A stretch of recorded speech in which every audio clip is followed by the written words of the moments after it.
departments from 3.5% to 4.5%. That would generate roughly this amount of money. Madam President, one more thing.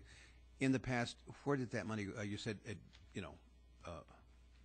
moved forward to the next year, but under what line item?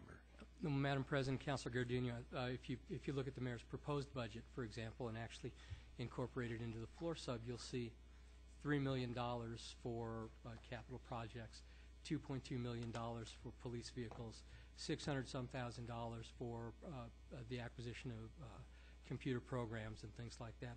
Those are all one-time sources that were from reversions that were greater than expected, either in F11 or F12. It's not saying anything disparaging about those at all. It's just that carry forward got appropriated in this process to those purposes. And Madam President, I'm sorry, I thought it was the last one, but those capital programs going forward could be the same genre of capital project. It's just that it's a one-time expenditure moving forward with X plus 1, X plus 2, X plus 3 project. Is that right? You build X, and then the next year, if you have more money, you build phase 2 of X and phase 3 of X. Madam President, I think the administration has been pretty upfront. The intention is to approximately every 4 years issue bonds, and Mr. Hoffman will correct me if I'm misspeaking here, but I think once every 4 years or so revisit the idea of issuing bonds, and in between those 4 years to cash fund capital projects. Okay, thank you, Madam President. Malley. Thank you, Madam President.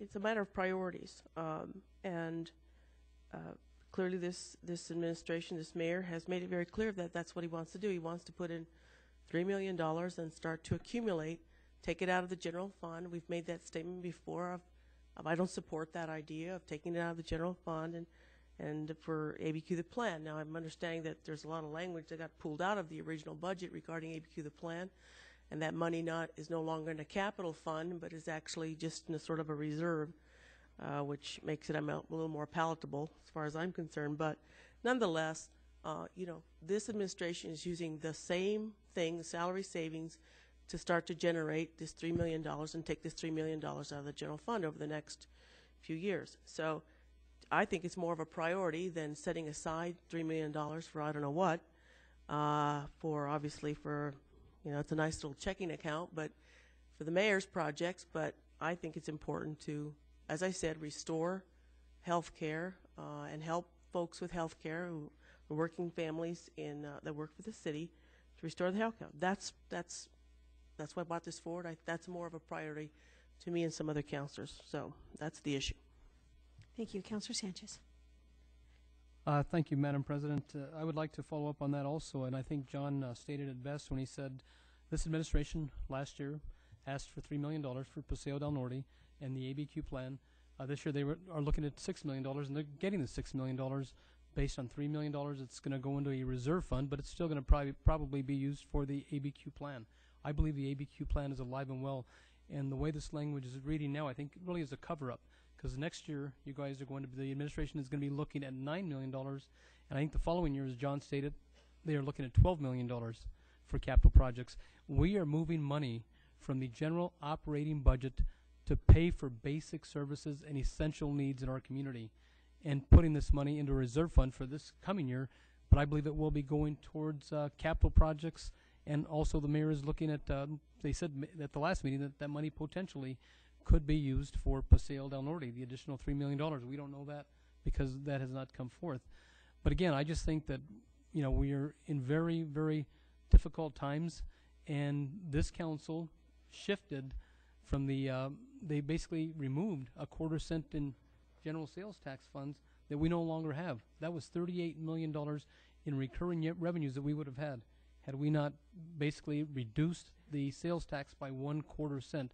So I know that Mr. Hoffman has been stating all along that we need to put money back into the capital fund, but how do we fund these projects when we don't have the personnel to maintain these projects? And that's one of the concerns I have. But again, I know the plan is $3 million last year, $6 million this year, $9 million next year, and $12 million the following year. Councillor Winter. I just want to make it clear, councilors, 12 years ago, we started moving mills, which we could do from the capital program to the general fund. And I think there was a total of 4 mills that's worth at this point about $100 million. So instead of our GEO bond being $160 to $170 million, it's down to 113 mil. So I think what the administration is trying to do, and which I also agree on, is try to move some of that money back, because what we did in those 12 years, whether we needed to or not, we grew government a lot. And I think that the priority of this administration, which I do agree, is to move some of that money back so that we have some money to do some infrastructure work and not to grow government. Thanks. Councillor O'Malley. Thank you. I have to respond to that. Move the mills back. We haven't moved that money back into the capital program, Councillor. We're setting it aside in a special fund. It's not going back into the capital program. If we did, if we reversed that, that would mean it would be available for our capital program, of which we vote on and sends to the voters every 2 years. We haven't done that. And by the way, I think it's healthy for us to have 2 different sources of revenue that come into the city for operations. A lot of cities do it. To depend just solely on gross receipts for operating is not wise. All big cities usually use a portion of their property tax because it's a stable form of tax. We've become dependent on it. It doesn't make sense to move it out now. We're talking about millions of dollars.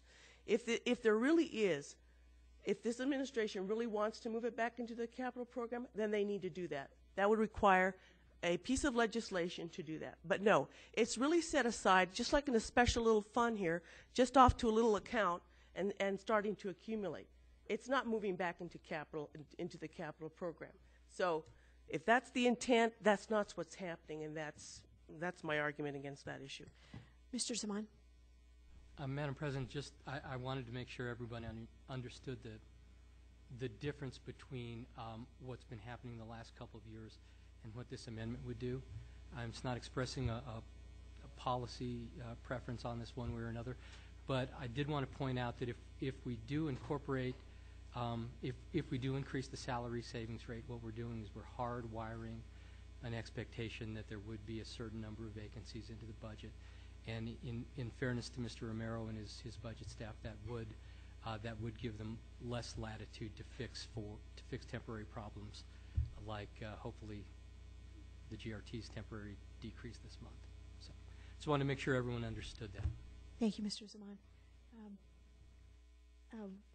You ready to vote? Let me just make one statement, if I could. It's kind of busy doing this, but I find this very interesting that we're talking about the $3 million, and what we're really, I think that's what we're really talking about here, when in fact this amendment is talking about $1.65 million to shift the city's portions of benefits from 80% to 83%, which now becomes a recurring cost. It's not coming from the $3 million. It's coming from other salaries. It is basically cutting jobs. And we've said all along, the last thing that we wanted to do was to cut jobs. But if we're in a position where we say by budgeting we can't fund those jobs, we can't fill those jobs, that's the same as cutting jobs. So I have a problem with this, and I know that it's a philosophical problem with the $3 million that has several councilors very upset. But this is not the right way to do it, so I can't support this. Therefore, Councilor O'Malley to close. Thank you, and I disagree with you very strongly that this is not cutting jobs at all. We're looking at, again, what was mentioned is restoring. Yeah, I'll wait. Close. Councilor Harris. Sorry, Madam President and Councilor O'Malley. Just a brief comment. I was actually budget chair, I think, when we moved the percentage from 83 down to 80%, and I thought that was an important step to start bringing the cost of the city and to the taxpayers, who are really ultimately who we serve, closer in line with what other employers pay, and so we can provide the most efficient services to the public.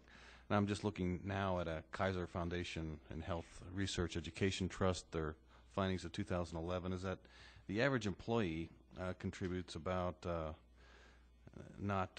average employer pays about 72.6%. That's sort of the average contribution for health insurance. So we're up around, as opposed to what we're paying, which is 80%. So we're way on the high side in terms of what we do for our employees. And I second everything that people have said about our employees. I really honor our employees. I think we have a great public workforce. And I think we should recognize them every chance we get. At the same time, we have to also recognize that they're at competition with the ultimate people who we work for, which is the public, which are the taxpayers. And I think the taxpayers don't want us to continue to raise or to go back now and treat our employees much better than the public's is generally treated by their employers. Thank you. Councillor Garduno, and then Councillor O'Malley to close. Thank you, Madam President. Well, the logic that was just used a second ago, I guess could go to an extreme. There are some companies, some corporations that pay nothing towards health care. I'm not sure why we would want to emulate them. Walmart at this point pays nothing towards health care. So if we want to get to that point, I think it's silly. One of the things that we offer our employees is the kind of protection, if you will, that is very expensive. We don't pay them as well as the private sector, and maybe in the private sector someone can afford to pay, 40%. But in this case, we're not only taking away from their salaries, we're forcing them, and have in the past, and aren't willing to go back to holding them safe, harmless, from the place that they used to be. They've taken triple hits over the last 2 years. And I think Councillor Sanchez and Councillor Benton and Councillor O'Malley had pointed that out. How much more can we say? This is, if anything, is the token to bringing back some of the benefits that they used to rely on. And now we're saying we don't want to do it because we did it under duress and under a stressful situation where the economy was terrible, and we were using a lot of those kinds of arguments. And now we're saying that the public sector pays nothing for health care, so therefore we should too. I just think it's the wrong direction to go. And government, by the way, is operated by taxpayers. Thank you. Councillor O'Malley to close. I was saying that I did not think this, of course, was a job-killing bill. I would never do anything like that. And, depending, of course, on what your priorities are, you will support this. We're basically getting the administration is bringing up these arguments, which I don't think are well-founded, because basically they're doing the same thing in order to get the $3 million they need, as was mentioned, for future projects, which of course will cost money and will cost operating dollars to run. So it's just a circular deal here. I think it is important to be fair with our employees, and this is a very small amount of money, relatively speaking, in the overall budget, and it helps, again, with health care. And this argument, which I think is really unfair in terms of public employees, that taxpayers don't want to pay public employees. I'm a taxpayer. The people that are working for us, and they're all sitting out here, most of them are taxpayers too. They all work hard just like everybody else.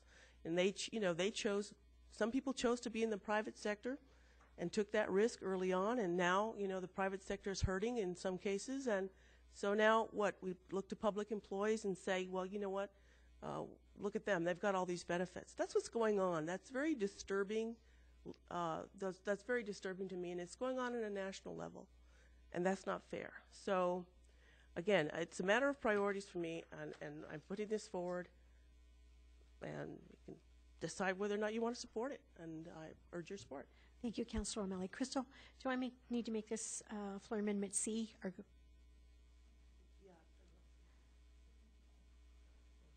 do we stay with F?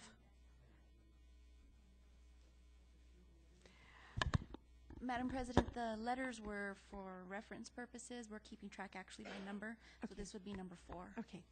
Thank you, councilors. Thank you, Crystal. There's a motion and a second for floor amendment number 4. All those in favor say yes, and show your hands. Opposed? No.